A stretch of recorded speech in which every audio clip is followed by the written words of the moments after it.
What's happening around the world and what's happening here at home. Good evening and a very warm welcome to Primetime News here on TV1. It's the 11th of October 2023. For the News First team, I'm Peruni Karnaratna. And I'm Sandra Ferdinando. Let's take a look at your headlines for tonight.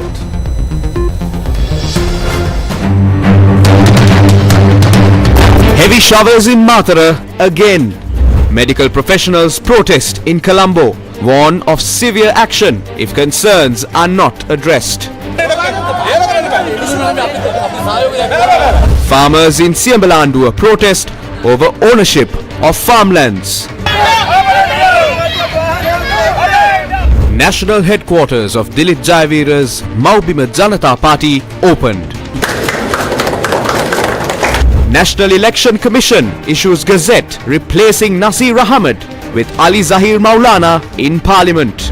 How did human immunoglobulin enter the hospital system in Sri Lanka through a non-existent supplier and fake documents? A News First revelation. A president who rose to power through the Aragalaya does not have a genuine interest to probe the Easter attacks, says National Catholic Committee for Justice to Easter Sunday attack victims. President Ranil Wickremesinghe has underscored the need to break free from the debt cycle and move forward. He expressed these views at an event held in Colombo today. While we are heading towards economic recovery, it isn't only about achieving economic stability. We must repay our loans. We must also make purchases. We don't have enough foreign exchange for that. This might require additional loans. But we must break free from the debt cycle and move towards a highly competitive economy capable of thriving in the global marketplace. The goal is to generate revenue streams through both goods and services. This will convince Sri Lankans who have left the country to return. The economy must be modernized through a competitive economy, fostering a sustainable green economy and advancing the digital economy. President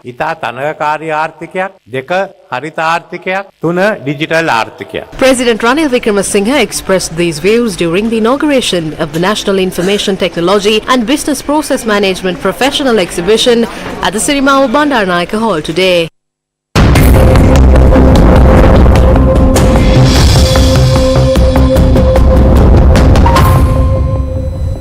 The Mathura district is experiencing heavy showers once again. Now, heavy showers were experienced in Balasgala, Dikvella and Hakmana in the Mathura district.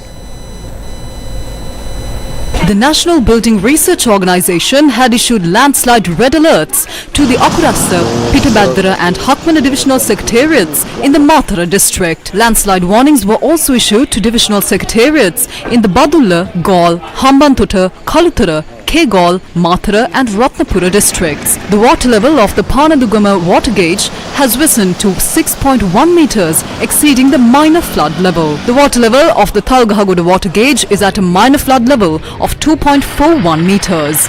The Bandattara section of the Hakmana Mathura main road was inundated. Kotapula also experienced heavy showers this morning. The Mathura District Disaster Management Centre warned the people residing in areas that have been issued landslide warnings to be vigilant. The water level of the Nilvala river has also risen due to the heavy showers in the upper catchment areas. Kaddua, Malimbada, Athuraliya, Katuangoda, Akurassa, Tudava, Piladua and Mathura continue to experience heavy showers. The Kandy district is also experiencing heavy showers. 3 sluice gates of the Polgola Dam have been opened due to the heavy showers experienced near the upper catchment of the Mahavali River. News First correspondent reported that the vehicular movement in the Thavalamthana section along the Kandy-Nuwara main road was hampered after a landslide was reported in the area. The Met Department predicts that heavy showers will be experienced across many parts of Sri Lanka until the 17th of October. Heavy showers will occur in the western, Sabaragamuwa, northern, southern and central provinces. Thunder showers accompanied by severe lightning are likely to occur in several places in the north central, eastern, central and Sabaragamuwa provinces and in the Badulla, Baunia, Mulathu and Mana districts. The Government Medical Officers Association protested opposite the Ministry of Health today. They emphasized that there is still no proper response to any of their demands, including making changes in the unjust tax regime. Police obstructed the members of the GMOA who were preparing to stage a protest opposite the Ministry of Health.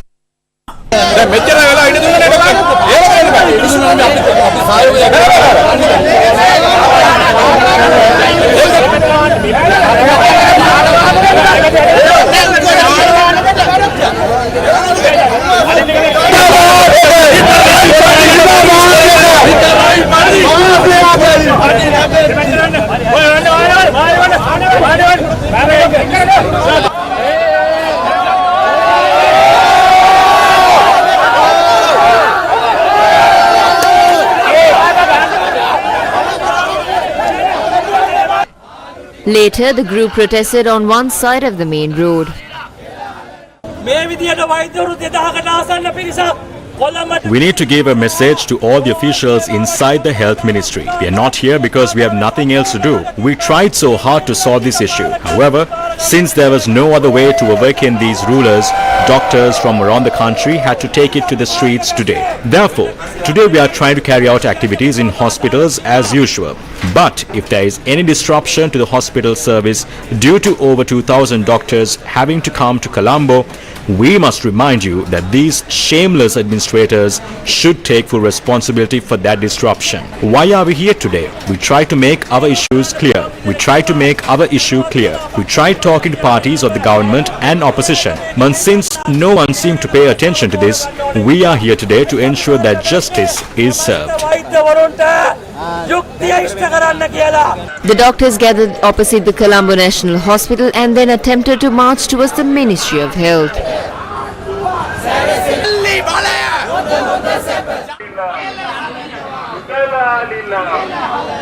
However, they were obstructed opposite the emergency treatment unit of the Colombo National Hospital.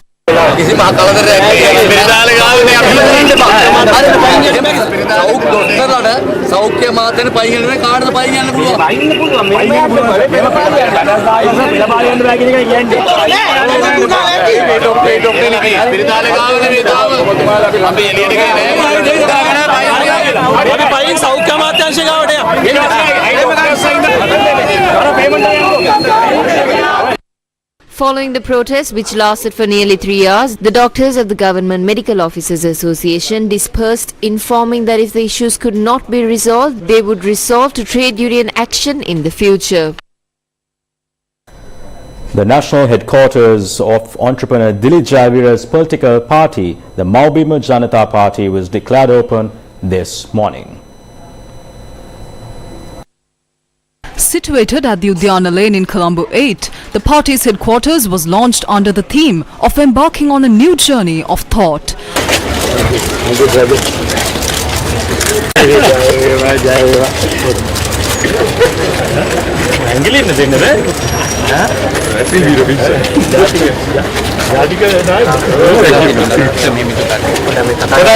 Oh yes, Dilip, congratulations. Thank you for coming. Thank you very much.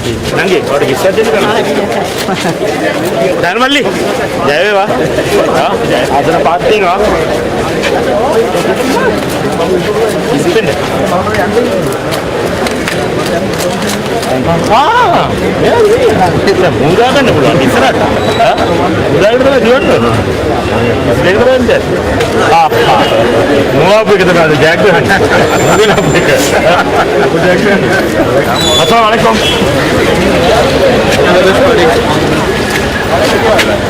Mari. Mari aku lagi. Number ke gua. Doctor, apa kabar? All the best.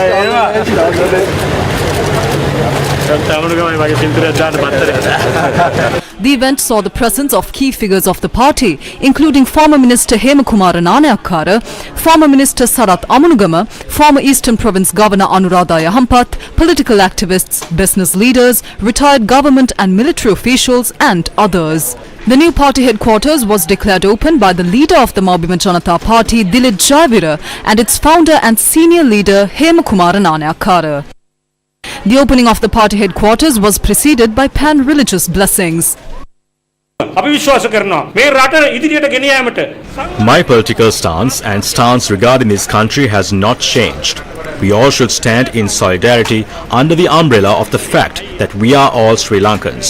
What does being Sri Lankan mean? We need to remember that it is strongly linked with Sinhala Buddhist culture. We need a national definition for this.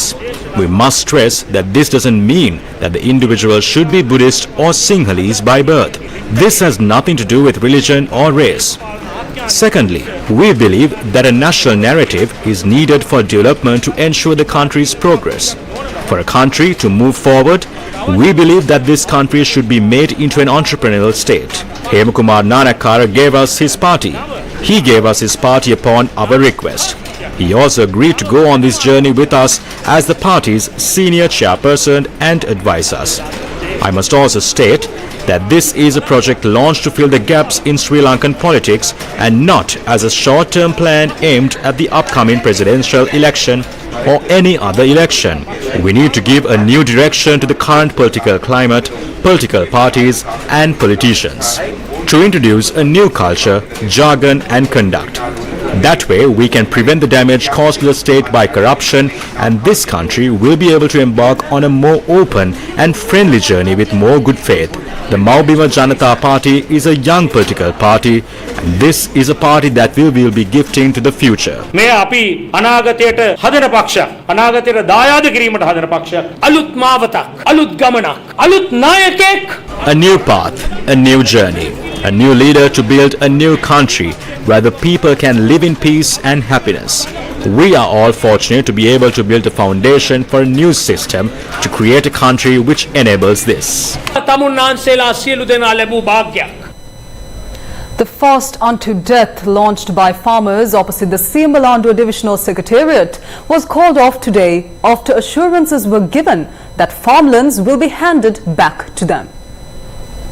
Farmers from the areas of Kotiyagala, Athimale, Siambalandua, Maha Kalugalla, Veheragala, Tenagalkanda, Kahambana, Ittaikatuwa, Pahatarawa and Viloya, falling under the purview of the Siambalandua Divisional Secretariat, commenced a hunger strike on the 9th of October. These farmers allege that they have been evicted from the lands that they have been cultivating on for nearly 3 decades by the Forest Conservation Department. The president made his way here. What did he say? He told the farmers to return to their lands. Now when we return to our lands, we are being sued. Is this why the president came here? No. When you are the president, you must be able to work boldly. Why have we been evicted from the lands that we cultivated and lived on? We have been cultivating on these fields for over 20 years. But for over 3 years now, we do not have lands to cultivate on. We have no way to live. We are in debt to banks. We have no personal belongings of our own. Our children do not have anything to eat. The farmers continued their hunger strike today against a backdrop where one of the protesters was hospitalized yesterday. News First correspondent said that 2 protesters have been admitted to the Siambalandua base hospital as of now.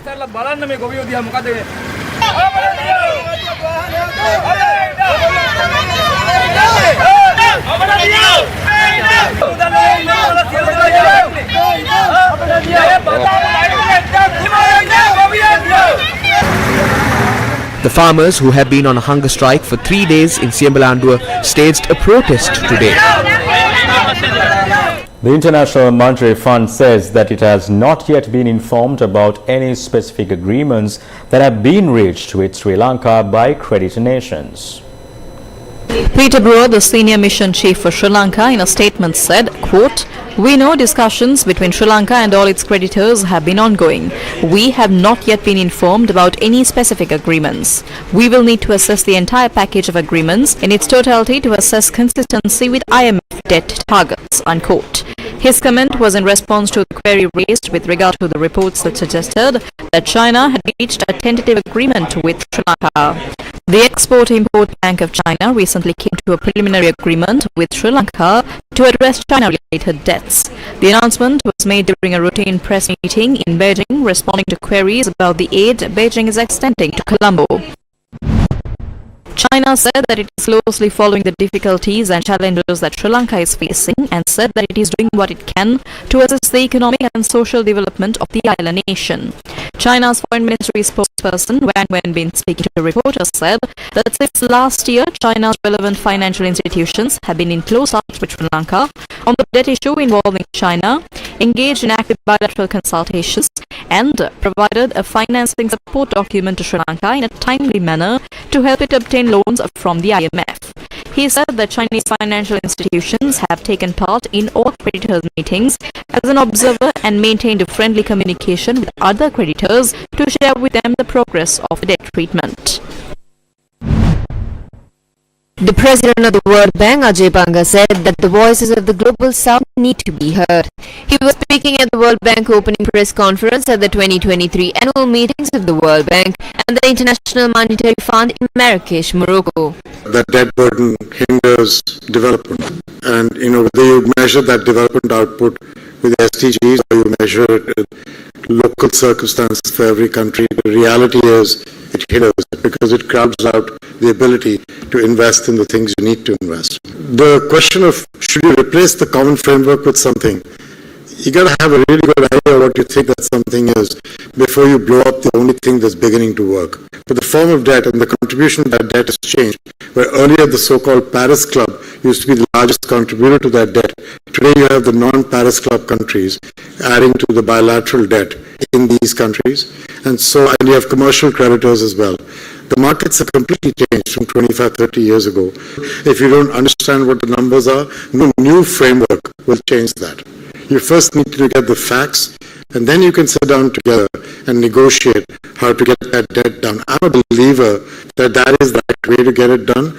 I wish there was a magic wand that said, abracadabra, we'll just wipe the debt out of the system. I don't think that's likely to happen. I think this is hard work, and it needs to be done the right way. So at the end of it, we come out of this country by country, get the facts on the table, agree on a debt write-down, get the creditors to agree, and move past it, and then get better regulatory and macro and fiscal frameworks into these countries so we don't fall into the same trap 5 years, 10 years, 20 years. The sovereign debt roundtable is expected to take place later this week in Marrakesh, Morocco. Now, this is going to be a closed-door session and is expected to discuss in length the issues surrounding countries that are struggling with debt repayment, including Sri Lanka.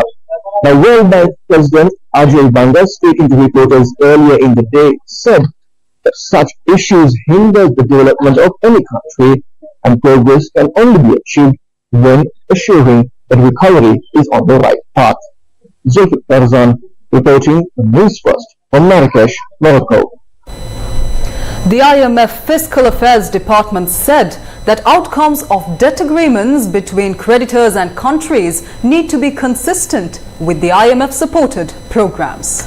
The Assistant Director of the IMF Fiscal Affairs Department made this comment in response to a question raised by News First's Zulfikar Farzan, who is in Marrakesh, Morocco, for the IMF World Bank annual meetings.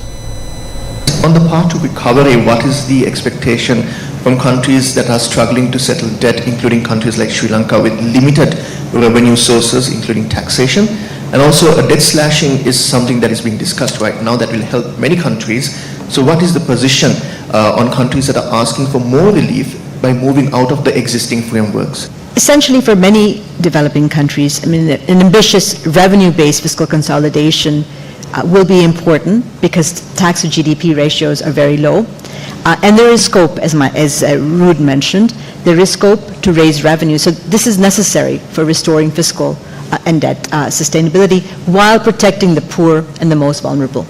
At the same time, for many countries, expenditure rationalization measures will also be needed. So a strategic approach towards spending will be needed to support the primary balance path that has been agreed to and consistent with the program targets. That's on the domestic side. On the external side, close collaboration with external creditors is absolutely essential to expedite debt treatment so that debt relief can be provided in an expeditious manner, in an efficient and in a timely manner. So that both sides of the picture are equally important. This question of burden sharing is one that is negotiated between the countries and its creditors.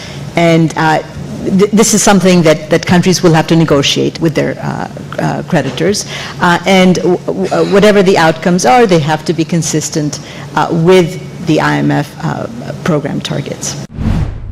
The first Deputy Managing Director of the International Monetary Fund has assured the IMF's fullest cooperation for Sri Lanka's efforts to restore debt sustainability. State Minister of Finance Shehan Semasinghe on X, formerly known as Twitter, said the first Deputy Managing Director of the IMF, Geeta Gopinath, has appreciated the progress Sri Lanka has made on several fronts. The Sri Lankan delegation and the IMF Deputy Chief had also discussed Sri Lanka's ongoing work on anti-corruption and governance improvement. The 23rd Council of Ministers meeting of the Indian Ocean Rim Association, or IORA, was held in Colombo today with the presence of high-level diplomats from across the region. Foreign ministers of many countries, including Indian External Affairs Minister S. Jaishankar, arrived in the island yesterday afternoon to participate in the meeting. What makes this year's IORA meetings in Colombo especially remarkable is the participation of all 23 member states and 11 dialogue partners. Foreign Minister Ali Sabri extended a warm welcome to the ministers and representatives of member states and dialogue partners, acknowledging their commitment to strengthening the bonds of the Indian Ocean community. The IORA Council of Ministers is the highest decision-making body of the association.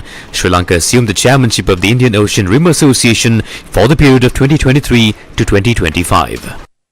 The visiting ministers paid a courtesy call on His Excellency the President yesterday, and some of them are having bilateral meeting with Sri Lanka as well as among themselves. We look forward to enhancing peace, stability and harmony in the Indian Ocean by working with the partners near and far, particularly with the Troika, the past chair, our close neighbor Bangladesh, and the incoming Vice Chair who will assume the chairmanship after Sri Lanka's term, India. We also contemplate hosting a summit of leaders of IORA member states next year, which we suggested at the senior official level meeting and which was adopted by the Council of Ministers. Minister of External Affairs of India, S. Jaishankar, says that member states should cooperate on various aspects of maritime economy, resources, connectivity and security. In particular, we should cooperate on various aspects of maritime economy, resources, connectivity and security. We should be equally clear where the dangers are, be it in hidden agendas, in unviable projects or unsustainable debt. Exchange of experiences, sharing of best practices, greater awareness and deeper collaboration are part of the solutions. As the Vice Chair of IORA, India will work on consolidating and streamlining efforts to promote cooperation in the realms of the 6 priority areas and the 2 cross-cutting themes of the IORA, with particular emphasis on maritime safety and security and the blue economy. Minister of Foreign Affairs of Bangladesh, A.K. Abdul Momen, also spoke at the briefing. And now in some other news, DP Education, founded by Dhammika Pereira, who recently announced that he will run for presidency, is celebrating its 4th anniversary today. The 4th anniversary celebrations of DP Education were headed by parliamentarian Dhammika Pereira at the Nelum Pokuna in Colombo. Religious leaders, scholars and others attended the event today. අපිට මේ රට හදන්න ඕනේ. හදන්න බැරි රටක් නෙමෙයි. මොකද හදන්න බැරි දෙයක් නම් මම සාමාන්‍යයෙන් සල්ලි දාන්නෙම නැහැ. ඒක තමයි මගේ. We must develop our country. I will not invest in something that cannot be done. I will not get involved in impossible tasks. I won't waste my time on it. I believe I can do it. We consume 6 tons of rice per day. We consume 7,000 tons of vegetables. This is what the farming community is involved in. But what the people don't know is that only 30% of the workforce are farmers. The farmers are poor. Why? Because they only contribute 8% to the economy. But in our country, the number of paddy manufacturers is 1.1%. Even if we increase this by 20%, the economy will only grow by 0.2%. ඉතින් අපි මේක 120කින් වැඩි කරත් 0.2කින් තමයි ආර්ථිකය වැඩි වෙන්නේ. හැබැයි අපිට ඒක කරන්න පුළුවන්. Former Minister S.M. Chandrasena stated at a press conference held at the party headquarters today that the Sri Lanka Podujana Peramuna is the leading political party in the country despite the number of candidates at the next presidential election. The SLPP is the leading political party in Sri Lanka. There is no other party above it. Many aspire to become the president of this country. This was not the case in the past. Candidates of many political parties would contest the presidential election. Unlike back then, some who cannot even garner 1,000 votes eye the presidency of the country. This is not an issue to us. We believe that no matter how many political parties come up in the country, no one can even touch the SLPP or reach the level of it. This is our stance. Up next is a News First special report on the supply of a drug named human immunoglobulin to the state of hospital system, posing a grave threat to the safety of patients. How did a non-existent entity purchase this drug? And who is behind the creation of dummy corporations involved in such dubious deals?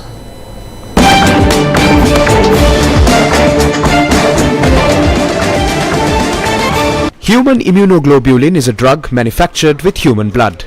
It is often administered to patients with disorders or ailments in their nervous system. The root cause of this matter arose through a stock of human immunoglobulin vaccines. Several patients at multiple hospitals who were administered the drug had developed complications. Upon testing the stock of human immunoglobulin, it was revealed that the drug was not up to standard. This medicine is used when someone is suffering from severe neurological illnesses. If we are unable to administer this drug, the initial ailment could lead to severe side effects. If it is not available, it could result in death as well. It is a drug to be used after thorough inspection of its manufacturing process. The National Medicines Regulatory Authority, or the NMRA, is the sole entity in Sri Lanka empowered to regulate medicine and medical equipment. When inquired on the matter, the response of the NMRA was that it has neither issued a certificate of registration nor a waiver of registration for this drug. But another faction claims that a waiver of registration for the drug has been obtained. A waiver of registration is a process established through the NMRA Act to allow the emergency use of a drug that has not been registered with the NMRA upon the written request of the Minister of Health or the Health Ministry. The NMRA says the document presented as the waiver of registration for the drug in question is a forged one. Multiple letters said to have been issued by the NMRA were recently released, with differing official seals of the Chief Executive Officer. The content of those letters include importing the drug sans registration. What does the NMRA say about these letters now? These are two of the seals shown by that channel. This is not a lie. This is a forged document used by the company. This seal was also shown in that image. This is a forged seal. Another letter with my signature was shown. That is not fake, but it was also shown to depict that there was no seal with the signature. The seal is in fact there. Sirasa showed it. I make a request to correct it. Following this statement, News First contacted the CEO once more this evening. Upon inquiry, he revealed that although he cannot confirm the veracity of the signatures on the letters, he does in fact use two official seals. How was the state's medical supply process accessed through a forged document? As revealed earlier, either the Ministry of Health or the Minister must present a request in writing for the NMRA to issue a waiver of registration. According to this document, it has been issued by the Ministry of Health. It includes a recommendation on corporations supplying the relevant drug. If so, is this recommendation also inaccurate? Another serious revelation. The corporation manufacturing this drug cannot be located as of now. The NMRA says, although it is mentioned that an Indian company is the manufacturer of this drug, the particular company has informed the NMRA that it does not manufacture the drug. The GMOA shed more light on this matter yesterday. A technical assessment committee has not been appointed for a tender to import a stock of IV hemoglobin. The scam starts from there. It is then directed to a tender board. When the tender was awarded, copies are sent to all corporations. Now, the NMRA claims it is a forged document. There are many instances where this matter can be cross-checked, but a very scandalous process has taken place since the inception. If so, who is the supplier of this drug? A corporation named Isolase Biotech Pharma AG is said to be the supplier of this controversial drug. The NMRA is now of the stance that this is a dummy corporation and that it has not approved any sort of registration to this. The website of Isolase Biotech Pharma displays two addresses, one in Colombo 6 and another in Sidua. News First inspected both these locations today. We were unable to locate the office of Isolase Biotech Pharma at the address in Colombo 6, while the address mentioned in Sidua housed a building with its name board removed. However, the building was closed off and area residents revealed that the name board had been removed 2 days ago. Although News First attempted to contact the mobile of the owner of the corporation, named Janaka Fernando, and his company's hotline, both numbers had been disconnected. Another serious matter flagged is that this very corporation had supplied a stock of drugs to the state in 2021. This letter by the State Pharmaceutical Corporation bears proof of that matter. What does the NMRA say about this saga?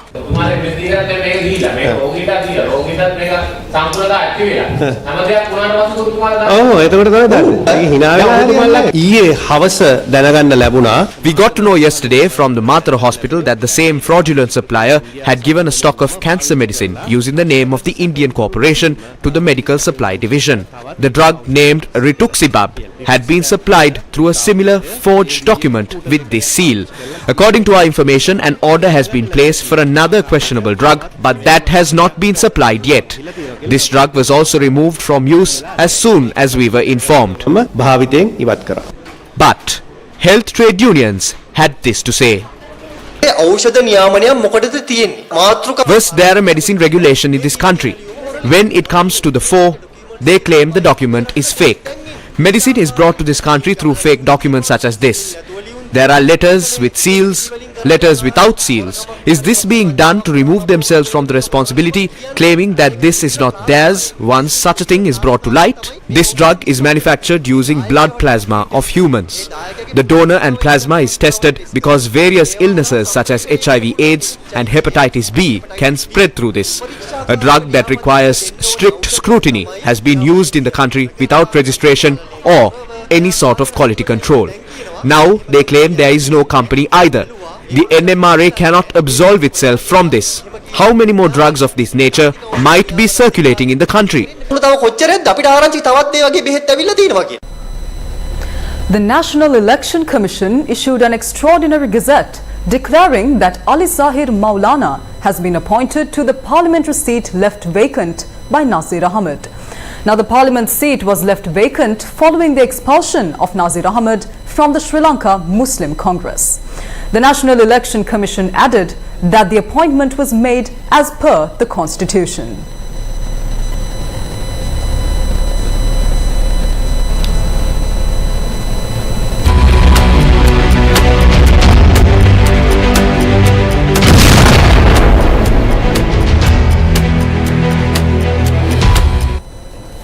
The death toll in Israel from the Hamas attacks has reached 1,200, while more than 1,000 people have been killed by Israeli airstrikes on Gaza.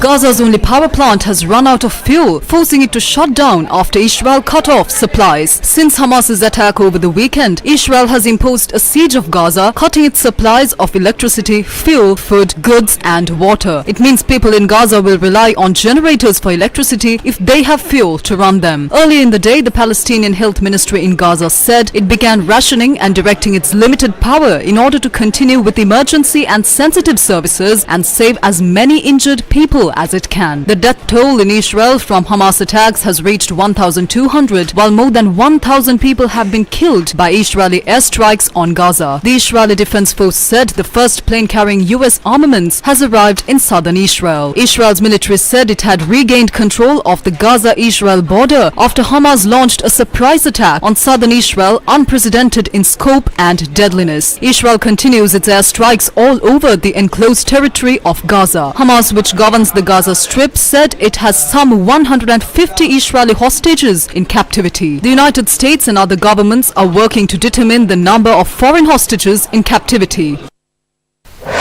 News first with the people.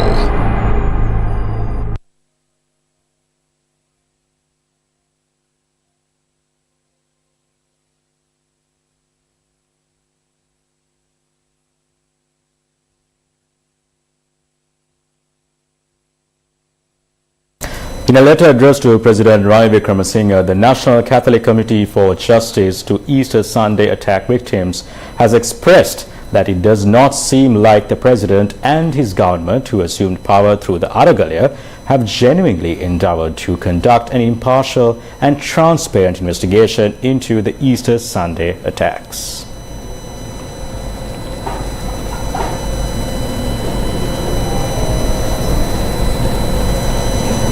On the 9th of October, the National Catholic Committee for Justice to Easter Sunday attack victims had directed a letter to the President requesting a fair, independent and transparent investigation into the Easter Sunday attacks.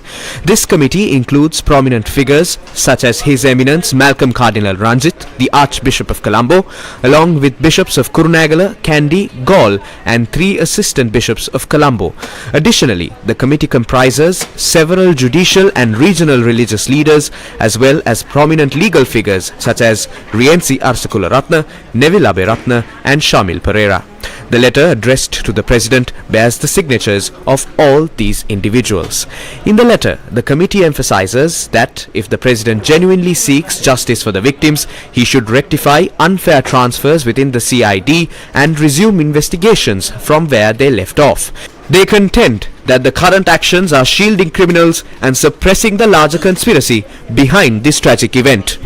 අපරාධ පරීක්ෂණ දෙපාර්තමේන්තුවේ නිලධාරීන් 20 දෙනෙකුට වැඩි පිරිසක් Over 20 officers of the CID were transferred to various parts of the island. Following these reassignments, no suspects have been apprehended or brought to court in connection with the Easter Sunday attack. However, this did not occur automatically.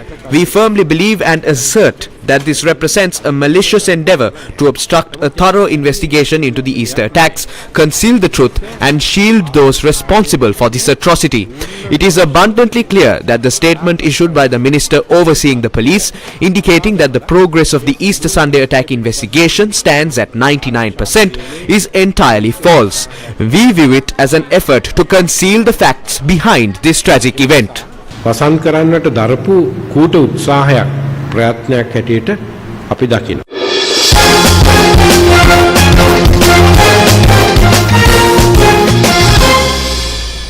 India took on Afghanistan at the ICC Men's Cricket World Cup 2023 in Delhi today. Now, Afghanistan opted to bat first and scored 272 runs for the loss of 8 wickets. India scored 273 and beat Afghanistan by 8 wickets. Cricket fans can watch all the action of the World Cup via the NTV NBC networks, the official local broadcast rights holder of the tournament. The matches are being streamed live on www.citizenTV.lk. And with that, we wrap up Primetime News for tonight. Thank you very much for joining us. For the News First team, I'm Sandra Ferdinando. And I'm Peruni Karuna Rotner. Take care and good night.